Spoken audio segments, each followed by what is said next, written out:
وقت کی اہم ضرورت جس سے معاشرت، معاملات اور اخلاق وغیرہ دین کے تمام شعبوں میں کامیابی مل سکتی ہے اور جس سے فوری کایا پلٹ سکتی ہے، وہ دو چیزیں ہیں، ایک رزق حلال اور دوسرا نیک صحبت۔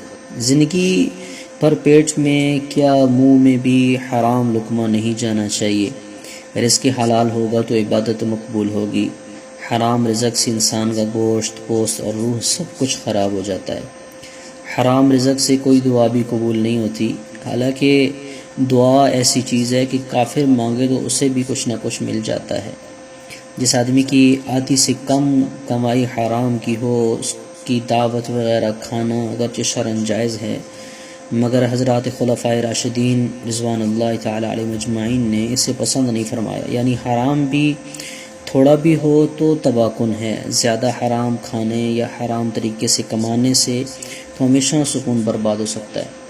اسی طرح دوسری چیز نہایت ہے، ہم نے سب فکریں کر لیں، کھانے کی فکر، پینے کی فکر، پہننے کی فکر، شادی بیاہ اور بچوں کے مکان کی فکر، اپنی سواری خریدنے کی فکر، آمدن بڑھانے کی بہت زیادہ فکر، غرض اگر فکر نہیں کی تو صرف آخرت کی فکر نہیں، جس کی شاخیں یہ ہیں کہ اللہ تعالیٰ کی محبت یا نہیں کتنی ہے، جہنم سے بچنے، جنت حاصل کرنے کا شوق ہے یا نہیں ہے، اور کتنا ہے اللہ تعالیٰ کی رضا مقصود ہے، کتنے کاموں میں عملی طور پر ان چیزوں کو کتنا ثبوت دیا ہے۔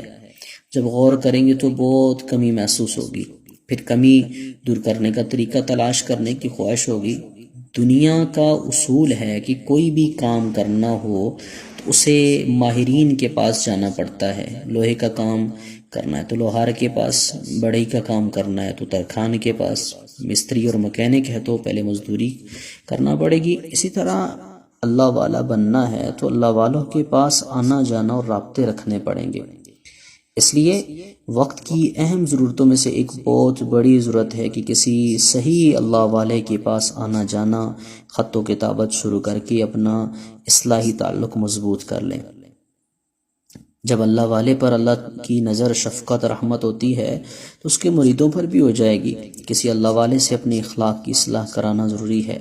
بغیر شیخ کے برے اخلاق مثلاً تکبر، حسد، غیبت وغیرہ دور نہیں ہوتے۔ اسی طرح اچھے اخلاق مثلاً اخلاص، توبہ، صبر، شکر، محبت وغیرہ بغیر شیخ کے پیدا نہیں ہوتے۔ یاد رکھیے، کامل شیخ کے بغیر زندگی گزارنا بہت مشکل ہے۔ ایک تو اس وجہ سے کہ اصلاح نہیں ہوتی اور شیطان ڈگمگاتا ہے۔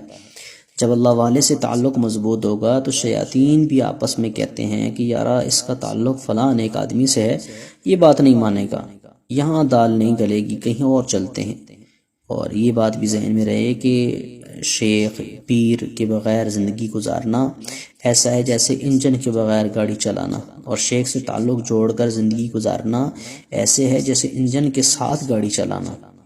ظاہر ہے تیز چلے گی، حقیقت یہ ہے کہ کسی کو اپنا راہبر بنا کر چلیں تو بندہ آخرت کی منزلیں دوڑتا ہوا طے کر لیتا ہے۔ اور اصلاحی تعلق قائم کرنے اور کسی اصلاح یافتہ سے تعلق جوڑنے کا بہت بڑا فائدہ ہوتا ہے کہ بندہ اس کی دعاؤں میں شامل رہتا ہے، جس سے بہت سی پریشانیوں سے نجات اور بہت سے مسائل حل ہوتے ہیں۔ اللہ جل شانہ ہمیں پہلی فرصت میں یہ کام کرنے کی توفیق نصیب فرمائے۔